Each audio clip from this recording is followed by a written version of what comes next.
नमस्ते। Last episode में हमने देखा था कि जीवन में बदलाव को रोकना हमारे हाथ में नहीं होता, पर उसे एक्सेप्ट करना हम सीख सकते हैं।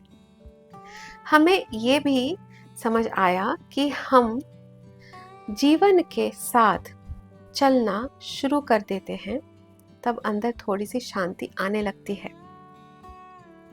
पर एक सवाल अभी भी बाकी है। हम इतना बोझ क्यों उठाते हैं? हम हमेशा क्यों सोचते हैं सब कुछ मुझे ही संभालना है, अगर मैं नहीं करूंगा तो कौन करेगा, सब मेरी जिम्मेदारी है। चलिए आज इसे थोड़ा समझने की कोशिश करते हैं। कभी नोटिस किया है, जब कुछ अच्छा होता है तो हम तुरंत कहते हैं मैंने किया, मेरी मेहनत है, मेरी वजह से हुआ। और जब कुछ गलत हो जाता है तो हम खुद को दोष देने लगते हैं, मुझसे गलती हो गई, अगर मैं ऐसा करता तो शायद सब ठीक होता। धीरे धीरे हम पूरी दुनिया का बोझ अपने कंधों पर रख लेते हैं। पर जरा रुक कर सोचिए, क्या सच में सब कुछ हम ही कर रहे हैं? इस वक्त आप सांस ले रहे हैं, पर क्या आपने दिल को धड़कने को कहा? क्या आपने खून को शरीर में बहने को ऑर्डर दिया? क्या आप रात को सोते वक्त अपने शरीर को चलाते रहते हैं? नहीं। फिर भी ये सब हो रहा है। प्रकृति अपना काम कर रही है, सूरज उग रहा है, नदी बह रही है, पेड़ बढ़ रहे हैं, शरीर बदल रहा है, बहुत कुछ हो रहा है जिसमें हमारा कोई कंट्रोल नहीं है। पर फिर भी हम सोचते हैं सब कुछ मैं ही कर रहा हूं। शायद इसी को कहते हैं कर्तापन। ये मान लेना कि हर चीज का केंद्र मैं हूं। लेकिन ध्यान से देखिए, हम बीज बो सकते हैं, पर उससे वृक्ष नहीं बना सकते। हम मेहनत कर सकते हैं, पर परिणाम को कंट्रोल नहीं कर सकते। एक किसान जमीन तैयार करता है, बीज बो देता है, पानी देता है, पर बारिश उसके हाथ में नहीं होता, धूप उसके हाथ में नहीं होता, फसल कब उगेगी ये भी उसके हाथ में नहीं होता। तो क्या वो कुछ नहीं करता?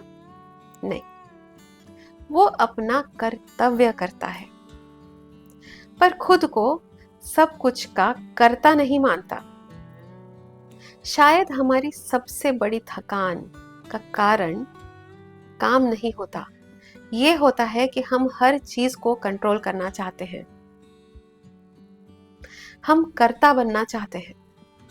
हम हर रिश्ता, हर परिणाम, हर परिस्थिति अपने हिसाब से चलाना चाहते हैं। और जब जीवन हमारे हिसाब से नहीं चलती तो हम टूटने लगते हैं। अर्जुन भी इसी बोझ के नीचे दबे हुए थे। उन्हें लग रहा था सब कुछ मुझ पर ही निर्भर है। तब भगवान श्री कृष्ण ने उनसे कहा, तुम्हारा अधिकार कर्म पर है, फल पर नहीं।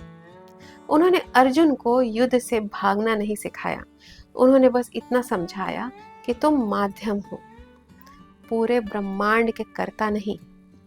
इसका मतलब ये है कि हम जिम्मेदारी छोड़ दें या मेहनत करना बंद कर दें? नहीं, इसका मतलब सिर्फ इतना है कि हम अपना कर्म पूरी ईमानदारी से करें, पर हर परिणाम का बोझ अपने कंधे पर नहीं उठाएं। क्योंकि शायद हम कर्ता कम हैं, माध्यम ज्यादा है। हमें कर्म करना है, परिणाम का ओनरशिप लिए बिना। तो चलिए आज एक छोटी सी प्रैक्टिस ट्राई करते हैं। दिन में एक बार, जब भी आपको लगे सब कुछ मुझे ही संभालना है, बस एक बार रुक जाइए और अपने आप से पूछिए, इसमें मेरा कर्म क्या है और क्या मेरे कंट्रोल से बाहर है। जो आपके हाथ में है उसे पूरी ईमानदारी से कीजिए, और जो आपके हाथ में नहीं है उसे धीरे धीरे जीवन पर छोड़ना सीखिए। शायद पीस का मतलब सब कुछ कंट्रोल करना नहीं होता। पीस का मतलब ये समझना है कि हम पूरे ब्रह्मांड को नहीं चला रहे, हम बस उसका एक छोटा सा हिस्सा हैं। तो चलिए थोड़ा कम बोझ उठाते हैं और थोड़ा ज्यादा विश्वास करना सीखते हैं। शायद यही है the life you are missing. पर एक और सवाल अभी भी बाकी है। अगर हम सब कुछ कंट्रोल नहीं कर रहे तो फिर जीवन पर भरोसा कैसे किया जाए?